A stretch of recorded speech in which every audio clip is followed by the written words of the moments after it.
Hello everyone, I'm Tom Luchteveld, and today I'm going to talk to you about my second rotation in the Center for Alternatives to Animal Testing at the Johns Hopkins School of Public Health in molecular toxicology.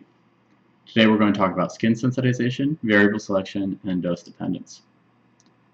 So there are already animal models for predicting skin sensitization quite accurately. This model is called the local lymph node mirroring assay, and essentially you take a chemical and you put it on the back of the ear of a rabbit, and you wait and see if tumors develop, or if you have local lymph node activity. So there have also been a Bayesian network created recently by Joanna Jaworska using in vitro data, QSAR data, which is quantitative structure-activity relationship data, essentially properties of chemicals, and also using expert systems to predict this local lymph node result. There are some problems with this approach, including peaking and loss of information, which we'll talk about shortly. What we would like to do instead is use a vast array of chemical descriptors as well as in vitro data. The problem is that there are so many chemical descriptors that we end up getting overfitting, and this can be a big problem when trying to fit in a lot of chemical descriptors for what is really a pretty small data set for local lymph node mirroring assay results, about 150 chemicals. So let's first talk about overfitting versus peaking. On the left here, we're talking about overfitting. Maybe we want to predict whether an image is an image of an apple or an image of a pear. So we give a whole bunch of pictures of apples and a whole bunch of pictures of pears to our machine learning algorithm, and then we ask it in the future to predict whether a new picture is an apple or a pear. Unfortunately, if it just so happens that all the pictures we gave our machine learning algorithm had black backgrounds for pears and white backgrounds for apples, then the predicted class for this apple here at the bottom is likely to be a pear.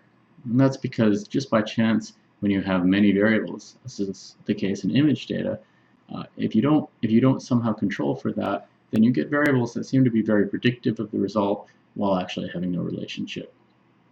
On the other hand, in the expert systems, in models using expert systems, you get a couple of problems. You get a peaking problem because the expert system may have been trained using the data that you're using to build a new model, and that is essentially giving you an unfair advantage. It's as if we're taking the same test and you've already seen the test, and I ask you what the answer is to some of the questions that you've already seen. Also, there's an unclear relationship in Bayesian networks. It's important to model the relationship between different variables, and if we're using an expert system, it would be nice to know what that relationship is, and it would be nice to be able to find it in some sort of organic way. So let's talk about attribute selection. There's a test used for attribute selection, a filtering process called the Bayesian random forest variable importance test. Here you can see a machine learning algorithm that's been trained to recognize faces. And using this importance test, you can see which pixels it finds to be particularly important for identifying faces. And you get this kind of creepy heat map out of the variable importance of what this model thinks which pixels are particularly useful for defining a face. So looking at our data and looking at our 1600 QSAR variables, and then looking at our in vitro data with all those variables along with an expert system, we can perform this importance test. What we see without the times data is kind of a smooth degradation of importance as we move along. When we include the times data, we have this kind of precipice. Also, it should be noted that without the times data, cytotoxicity seems to be quite an important variable. But with the times data, cytotoxicity doesn't occur until around the 10th variable or so, and its importance is substantially diminished. So we can use this attribute selection to modify our data set and then train a new model on a data set with a reduced number of variables. Let's see what the results of this are. So we use all 1600 QSAR variables, which we're calling Dragon's Pull here. We get a model that predicts with about 25% to 35% accuracy. That's not very accuracy, and that's a balanced accuracy. And the main problem here is that while many of those QSAR variables are probably helpful for predicting our endpoint, they're getting drowned out by the noise of all the different variables that exist. So we look at our accuracy on the in vitro plus times data provided by Joanna Jaworska. We see we get pretty good accuracy, and that's to be expected, although we suspect we might be cheating with the times data again. If we take out that times data and add in all the chemical descriptors, we see we get a substantial decrease in accuracy relative to just using times. Okay, so what happens when we use our attribute selection to reduce the number of variables in this third case? Well, we see that we get an almost complete accuracy recovery. Essentially, that means that our machine learning model and our attribute selection process has managed to create a prediction method that is just about as accurate as using the times data to begin with. And finally, after we did all of that, we incorporated some more data sets and did the attribute selection process again, and we realized that glutathione depletion, an in vitro assay for this, ended up being quite predictive for our endpoint. So we ended up getting a model around 78 to 80% accurate. So when we look at toxicology data, frequently we summarize in vitro assays with a single number. The way this is done is by fitting a regression curve and then using a value of that regression curve that's a particularly descriptive property, like the dose at which the response is half the maximum, the AC50. But when we do that, we actually lose a lot of the information in that dose response data. And it would be really nice if we could not lose that information. We also have another problem with skin sensitization. Usually in skin sensitization, the target is divided up into 4 classes: non-sensitizers, weak sensitizers, strong sensitizers, and extreme. The problem is that our supervised learner has no concept of the relationship between these different classes.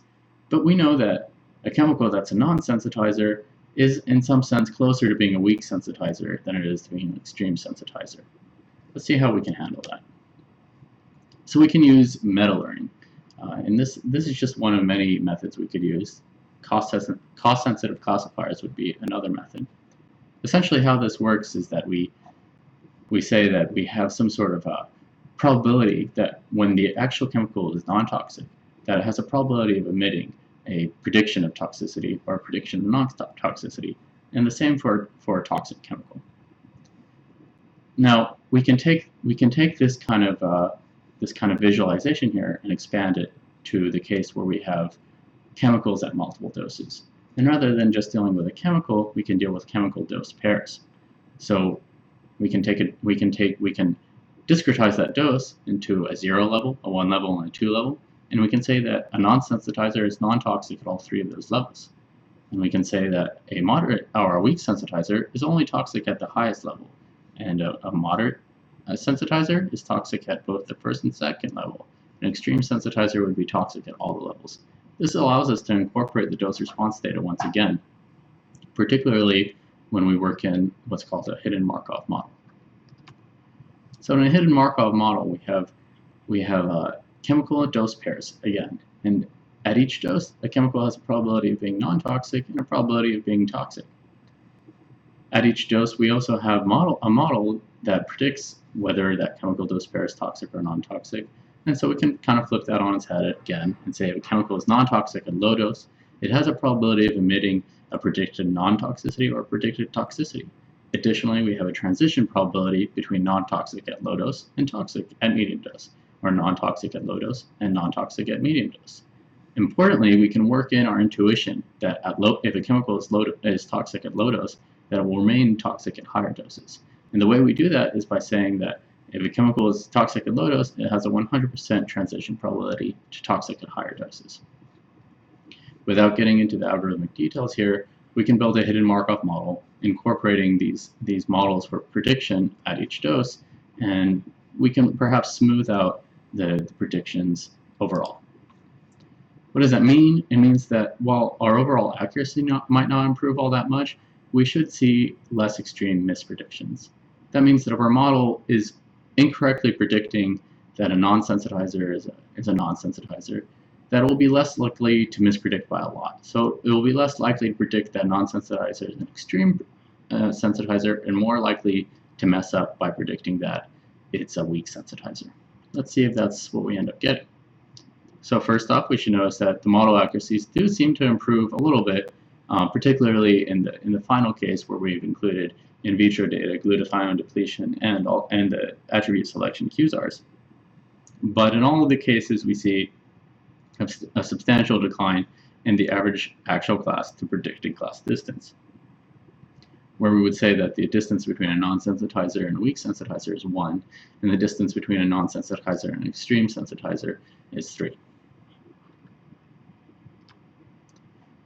So what have we shown here? Well, we've shown that we can remove expert QSAR systems, such as times, by using attribute selection. This lets us eliminate peaking problems and lets us create a more organic method of incorporating QSARs with in vitro data. It also shows us, we've also shown how to correct dose independence assumptions using hidden Markov models, although we've suggested that there may be other methods of doing this just as well. I would like to mention that this method of using hidden Markov models with dose response data may allow us to get more information out of dose response data in general. And there are lots of applications for that. Here are just a couple of papers I pulled out using dose response data to predict some sort of endpoint. In all of these cases, that dose response data was summed up by either an AC50 or some other property of a regression curve that's fit to that dose response data. And with that, I'd like to talk to you guys about my future directions. We could maybe incorporate clustering algorithms on our chemicals. So we know that there are different classes of chemicals, and that probably has some sort of impact on whether those chemicals are skin sensitizers or not.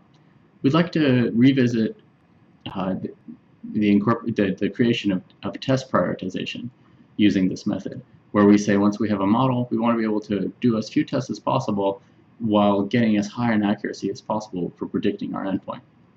We'd like to incorporate time dependence measures. Many in vitro assays not only have dose response values, but they also have values that change over time. So for a dose and a chemical, we have multiple measurements at multiple times. And finally, I think there's probably ways to improve this Markov model. There's a method called conditional random fields that I'd like to learn more about, and I think could be applicable to this problem. I'd like to thank all the people in the lab I worked at, Center for Alternative Animal Testing, Vanessa Sorocha, Alexander Mertens, Andre Klinzong, and of course Thomas Hartung. And thanks to all of you.